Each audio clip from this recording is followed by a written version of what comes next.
Well, thank you, Mr. Chairman. So we're meeting today on three measures, one appropriations bill, and two disapproval resolutions regarding the status of endangered species. I guess this is what House Republicans are most concerned with, whether or not the lesser prairie chicken and the northern long-eared bat should be protected as endangered species.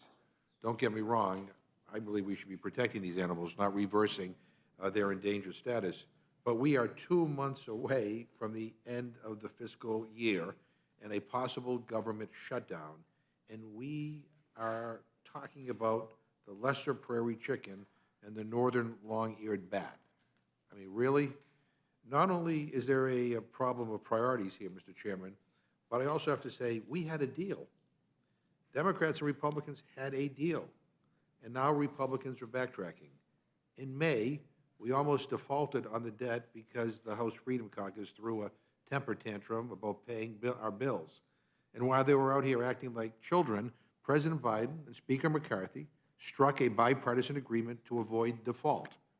Part of that agreement was to set non-defense spending levels roughly flat for the next 2 fiscal years. That was what was agreed to. That was the deal. And that's not what we're seeing here. The appropriation bills for FY24 that we are seeing come out of committees are all well below what was agreed to with the Fiscal Responsibility Act.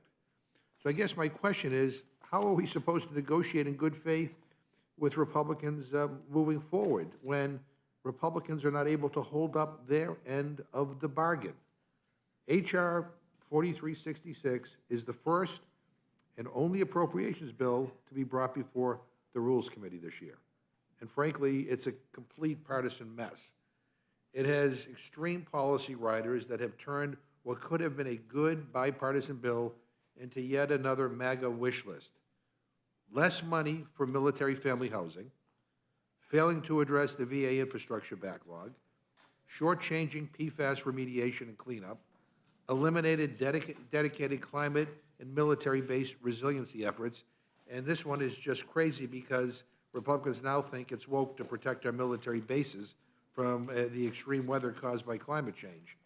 And of course, more MAGA culture wars, more attempts to ban abortion nationwide, deny care for LGBTQ plus veterans, and gut programs that try to increase diversity, equity, and inclusion in the military. Mr. Chairman, as an appropriator, you know this bill will be a non-starter if it passes the House. And honestly, there is a legitimate question here on whether this bill even passes the House at all. Just this morning, the House Freedom Caucus members were outside ranting and raving once again. They held a press conference where the most right wing of the right wing were promising to vote down any rule, any funding bill that is not exactly what they want, in the way they want it, how they want it, and when they want it. And, you know, what do they want? I don't even think they know what they want.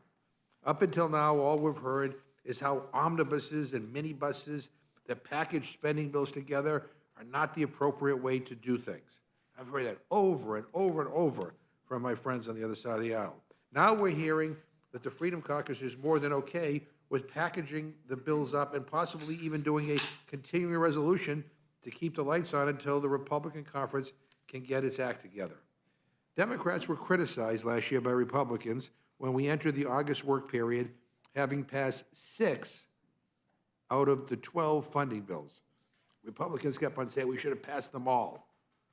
Well, this is the first appropriations bill Republicans managed to get to our committee. And we're about to recess on Friday. We have another one slated for consideration tomorrow. But even if everything goes perfectly over the next few days, which I don't know that it will, we're going to make 2 bills that my friends are going to deliver before the August recess. If we did a horrible job passing half of the appropriations bills by this point last year, as my friends pointed out over and over, what should we think about of only passing 1 or maybe even 2? At this rate, we're on track for a government shutdown. And you know what one of our Republican colleagues said this morning? And I quote, "We don't fear a government shutdown. Most of what we do up here is bad anyway." That was Congressman Bob Good who said that. I can't believe I have to say this, but we should, in fact, fear a government shutdown. A government shutdown is a very bad thing that hurts our constituents. I know the last time our government shut down was a while ago, the longest in history because the previous Republican majority and Trump couldn't get their act together. But it seems important to remind everybody what a government shutdown means.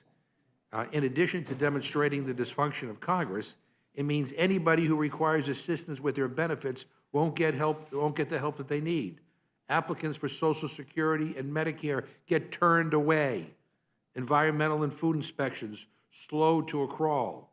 Air travel becomes more dangerous as many TSA agents and air traffic controllers get furloughed.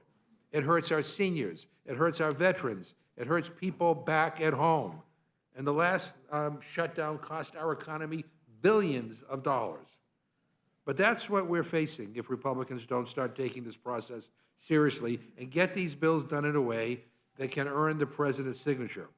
We will have a shutdown, and it will be entirely thanks to the MAGA fringe who want our government to fail, who want to see the government go up in flames. That's their idea of success, because most of what we do up here, according to Republicans, is bad anyways.